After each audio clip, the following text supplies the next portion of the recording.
What does Daddy Schwab and his little minions at the World Economic Forum have in store for you and our dystopian future?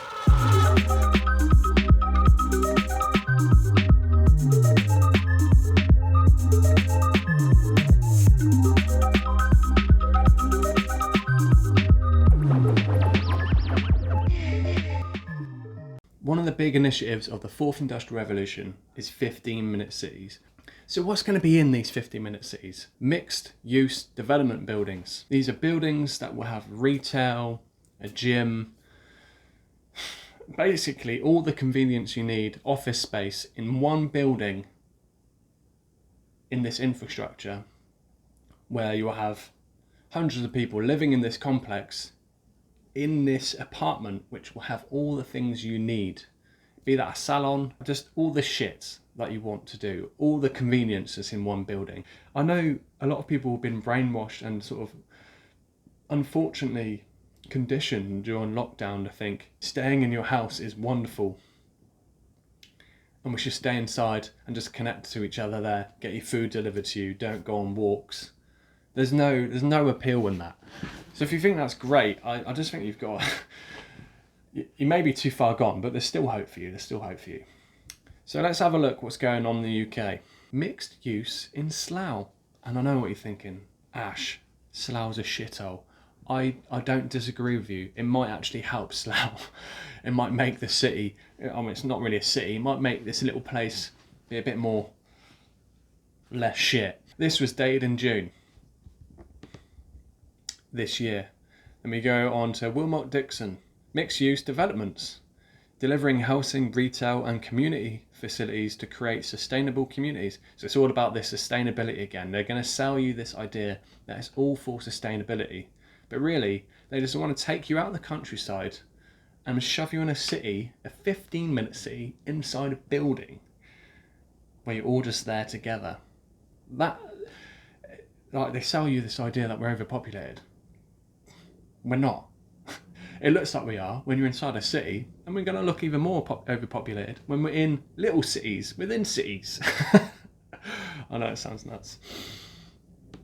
What else is going on in the UK? 50 million East London mixed-use development to deliver new affordable apartments. June again. 550-acre land deal paves way for major mixed-use development. Yorkshire. So it's happening across the UK quicker than we realise. So how will we get around in these cities? Thank you for asking. I know you're wondering this. So the World Economic Forum have announced a collaboration with Visa, the Urban Mobility Scorecard tool, benchmarking the transition to sustainable urban mobility.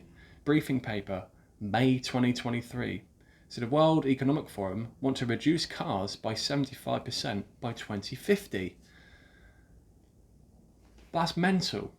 But what that really means is they're going to take away your petrol car, diesel car, that's nearly gone anyway, and then replace it with electric cars and public transport. And again, I know people are going to think, that's not a bad thing. But where's your freedom in a digital car? Where's your freedom when you want to go to the countryside? Where's your freedom to own your own vehicle? There won't be any. There's a lot of lads, right, so I'm speaking to the lads here who like to modify their own cars. You got a Beamer, right? Or even a Vauxhall Corsa, and you want to put some new speakers in it. You want to lower it.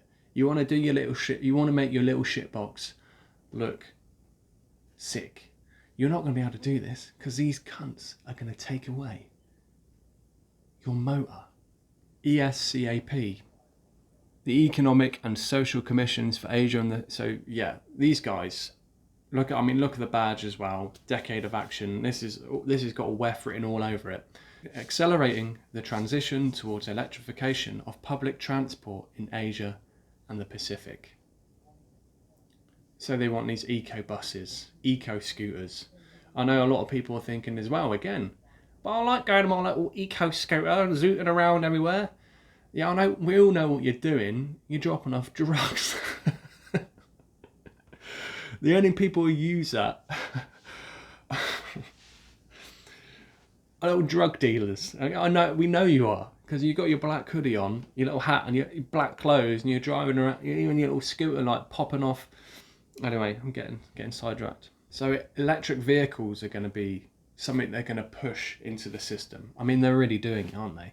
This leads on to decentralization and the digitalization of public transport and your own vehicle, more so public transport.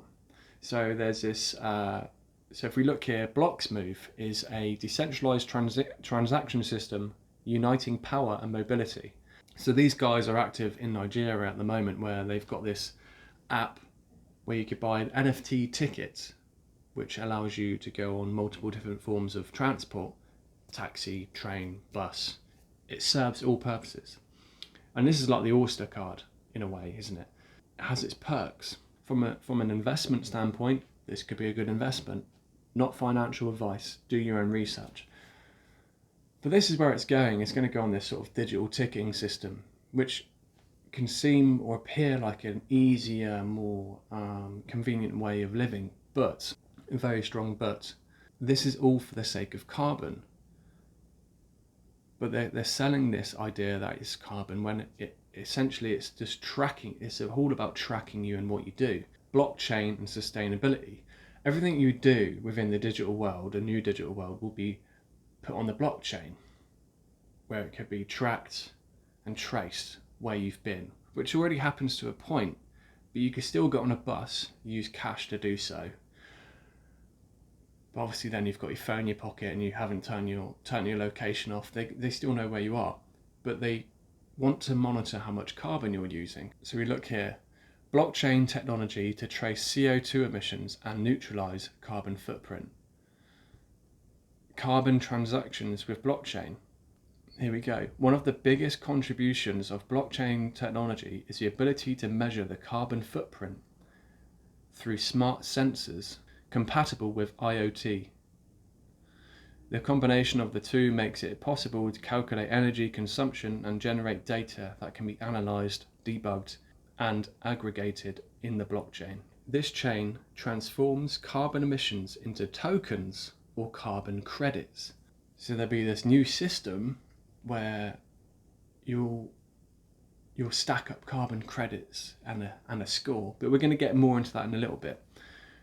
I'm just putting little breadcrumbs out at the moment. It's all going to come together, so just wait. If we watch this video from the World Economic Forum, where they say about carbon, and there's something very specific we should listen to. We're developing, through technology, an ability for consumers to measure their own carbon footprint. What does that mean? That's, where are they traveling? How are they traveling? What are they eating? What are they consuming on the platform? So, individual carbon footprint tracker. Stay tuned. We don't have it operational yet, but this is something that we're working on. Brilliant. I can't wait to be tracked. I can't wait for you to monitor what I'm eating, where I'm going, what I'm doing. I cannot wait for these unelected bunch of pricks to know what I'm doing all the time. People don't understand the depth of how far this can go. And again, I will get there. So at this point we know housing's going to change. They want us in buildings that's convenient. Driving's going to change. Your transport's going to change. You're not going to have your Beamer anymore. You're not going to have your fun little shitbox. They want you to have a electric car, or even not a car. They want you on a little scooter zooting around on pavements, knocking over old grannies. So housing, transport. From this, they're going to be tracking what you're doing, where you're going, what you're eating within this system through IoT. But we can see here, even Forbes is saying the near-term future of blockchain tracking carbon offset. So if they're tracking my carbon, does that mean I have a grade score? How does this work? The World Economic Forum are reimagining digital ID. And some of you may know Tony Blair's already spoke about this. So this is from the World Economic Forum's website. Reimagining digital ID. And this was June. This was a conspiracy theory not so long ago, when we were saying about digital ID and how it can lead to lack of freedom, lack of choice. Reimagining digital ID. For centuries, ID, a way for people to prove attributes about themselves, has played a pivotal role in society. Yet today, roughly 850 million people still lack legal ID, making it difficult or impossible for them to fully engage with society. Simultaneously, many of those with ID do not have the privacy and control over how their data is shared. So they're kind of selling it to you like, we want to help the poor get an ID, but at the same time, we're going to sell you this idea that you're going to have more privacy by putting a digital ID in the system. So not only Tony Blair, who somehow still has a position of power, wants us to have digital ID, Barack Obama wants us to have digital fingerprints to tackle the spread of misinformation. So if this is about carbon and making it easier for everyone, why would misinformation or information be a part of that? Well, it's to do with surveillance and making sure you're a compliant citizen, similar to how China's social credit system works. Communism. No one wants this, but this is what they're doing. When you grind it down to the true essence of what's actually going on, they're doing this to you and then keeping you like this, right? And then they're going to be watching you, making sure you're compliant and doing everything you're told like a good little citizen. With digital ID, it's going to basically create more surveillance, similar to how ULEZ is operating. Imagine that in a digital city, ULEZ and more cameras, because that's what's going to happen. So we're going to see some sort of Chinese communist surveillance, probably, because data is money and we are the new data. With this new social credit system, it's more likely that we're going to get some sort of carbon credit system, a bit like the traffic light system in China, where you've got red, amber and green, will be associated with each citizen on how they're behaving within that society. Say your carbon emissions for the week, you've hit your carbon allowance. This is what's going to happen. You hit your carbon allowance by Thursday. But you've got to go to work Friday. You want to take your electric vehicle. You can't. You have to use public transport. You have to walk. You have to use your little electric scooter to get around. You're going to have to look like a little drug dealer. You've complained on social media that you can't use your vehicle, that you have to use public transport. Obviously, it's not much of a moan, but something flags up saying you're not happy with how the rules are run. You're not happy with the government regulations because you signed up an agreement with your thumbprint that you're for the carbon credit system. And obviously you reached this. You reached 100 carbon credits by Thursday.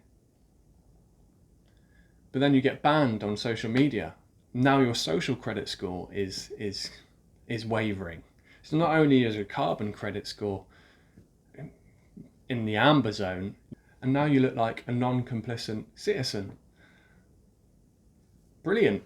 It doesn't matter in the future if you turn off your location, because IoT will be something installed, which is something I mentioned earlier. So IoT is Internet of Things. So the Internet of Things refers to a network of physical devices, vehicles, home appliances and other items that are embedded with sensors, software and connectivity to allow them to exchange data and perform automated actions. The goal of IoT is to create seamless and interconnected system of devices that can work together to make our lives easier and more efficient.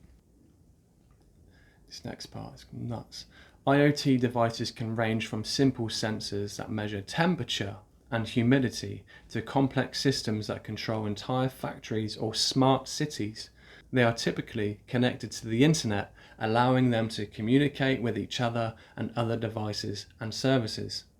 So you can see here all these types of devices that are connected together. You know, you got your phone, your laptop and your home, your kettle, whatever, airplane, all connected on the Internet of Things. But this still doesn't answer the question how they're going to monitor us. Obviously you have your phone in your pocket, so it's connected that way. You leave your phone at home, how are they going to monitor you? Elon, our hero. Obviously, he's our hero because he's allowed freedom of speech on Twitter. Well done, well done. But he also wants to brain chip humanity at the same time. Elon Musk's brain chip company Neuralink says it has won FDA approval for human trials. Fantastic. So along with 15-minute cities and IoT, not only is our phones and kettle, washing machine, house, front door, vehicle, not only is that all going to be connected together, we are also going to be connected to that. We are going to be connected. I know people are thinking, well, it's an infringement on human rights. I don't know. I think a lot of people will be compliant to this. I think they'll happily be compliant because it'd be branded as cool. I put a microchip in my arm and it's the best thing ever. This chip is a powerhouse. It's got everything I need. A credit card, my ID, my medical info, and even my keys. And when it's time for groceries, you just tap your wrist and bam! Transaction done. It's like magic. I tell you who wouldn't find this cool. Auschwitz survivors. What? What the fuck? And I know some of you are going to be instantly offended that I've compared Jewish slaves under the Reich to people today who are going to be put in a digital 15-minute city under the new Fourth Industrial Revolution. It's just a tattoo. It's just a tattoo. It's just a QR code. It's just a QR code. So when you're part of the Internet of Things, the fact that you're physical, this will connect to 6G, which is what IoT needs in order for it to work. So we saw during lockdown and the pandemic, around the motorways, industrial estates and random places, you've got these 5G towers. That's just the start. The 6G tower upgrades, I'm sure they're ready to roll out now, but they need the next 6-7 years to actually finish what they started, to connect everyone together to the Internet of Things, to this digital database, so they can monitor you and track you. So with these new digital frequencies as well, it's going to affect our health. And in this new infrastructure, they're going to introduce another thing called ISO 2022, which is a new banking system, which I noticed they started building this when I couldn't sign into my mobile banking app. And then obviously I couldn't go to the bank during lockdown because they were closed. So they were doing maintenance then. They started doing this a long time ago. Sort of started this incorporation of cryptocurrencies and CBDCs, central bank digital currencies, that go alongside the banking system, this new infrastructure. You can see the list of compliant cryptos here. Not financial advice. So on the World Economic Forum's website, you can even see the exploration of central bank digital currencies, CBDC, has gained significant momentum worldwide, with over 100 countries actively engaged in CBDC research and development. There is a growing recognition of CBDCs as transformative tools in the future of digital payments to ensure successful implementation. I don't need to read on, but you get the idea. They want to get rid of cash, and you can see how they're going to do this through the Great Reset, because you could look straight at the world debt clock and it's mental. It's mental. The fact that the Great Reset was labelled conspiracy, when you can see they're resetting all these infrastructures and especially the banking system, and you look at the debt clock, this is waiting to be reset so we could have a new system. I don't know if they're going to have one global currency. They're going to implement CBDCs. If we're lucky, it'd be alongside cash as well, because enough people will say, no, we don't want this. But they're doing things without our consent anyway. The concerning thing about these CBDCs as well, the government can program to restrict undesirable purchases and set expiry dates. This is the Wefs meeting, Summer Davos in China. Again, communist China, they're at the forefront of all this. To think they could put an expiry date on your money is mind-blowing, because they restrict what you can buy. They're going to restrict what you travel. It's all to do with this fake carbon emissions and the whole climate crisis. So with them introducing digital currency, where does that leave us with human skills, and what are we going to rely on? Well, AI and robotics are going to replace us. They're going to replace our jobs. Doctors, mechanics, Artists, we've seen artists disappear through AI. AI are now making works of art. They're writing poetry. They're writing films. So what will we become if AI and robots replace our jobs and we can't go anywhere? We're just going to be this sort of data bundle for the billionaires, the super rich, who won't be part of this exchange. There'll be them and us. We'll see the age of singularity coming quicker. Humans will be integrated into some sort of robotics. I mean, you can see here, this is the mind of the type of people that's part of the World Economic Forum.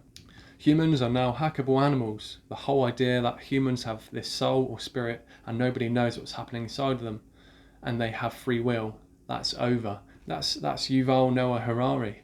He just wants to exploit humans and take away our freedoms. Can you imagine a world where all we do is just sit at home and go on the metaverse? I mean, look how dystopian this looks. And all I've had over the years is dystopian dreams of things like this, where our kids are essentially just going to be are just going to have a headset and be in this virtual world. And I get escapism, that we want to go on our phone or whatever, to go on Minecraft, or to go onto a game that interacts with other people and you build up points, you build houses and things. There's a world out there. And soon enough, by 2030, we'll be restricted to explore it. So what happens when you become a non-compliant citizen? I think we have time now to be non-complicit and fight against this before it gets too real, because they've really started building this infrastructure. So after 2030, when they replace people's jobs, we look at this. China pairs armed dogs with drones that can drop them anywhere. And where have we seen this before? Black Mirror. And over the years, people say, "Oh, it's a conspiracy. Oh, they're always it always sounds like Black Mirror." I had this years ago where the stuff I was coming up with sounded like Black Mirror. I didn't even hear of it. I didn't even have Netflix at that point. They're always going to show you what they're going to do. But can you imagine the police force being robots? What's in the bag? Hair products, mostly. I'm just fucking. Hey, I'm just going to work, man. There's nothing in the fucking bag. Come on, that's what. Misdemeanor citizen disobedience. Just going to work, man. Come on. You resist arrest or you start to run away, and one of them breaks your arm off. But no, that's okay. They could just bioengineer a new arm for you that's half robotic, but they can actually control that arm too. J'ai enregistré ce matin, c'est la 2. Oui, attendez, parce que je mets... Attendez, parce qu'il y a mon aide-soignant qui est pas... Est-ce que vous pouvez m'aider? Ouais, voilà. Parce que c'est le... Je vais essayer. Ouais. Non, ah non, ça... Visiblement, ça ne marche pas. Attendez. It all sounds very dystopian, and you know, I'd love Wesley Snipes just to come out of nowhere and fuck shit up in the future. Oh, I'm so scared. You know, maybe this is a start. Maybe this is the early start of what we're going to see with robots taking over the world. That sounds nuts. I don't know how far AI can go when they can do self-learning. Did anyone see that SpongeBob thing? It learned a new language. Crazy. Then you got Sophia, who's like a human robot, and she got citizenship. It's all about money. It's all about money and control.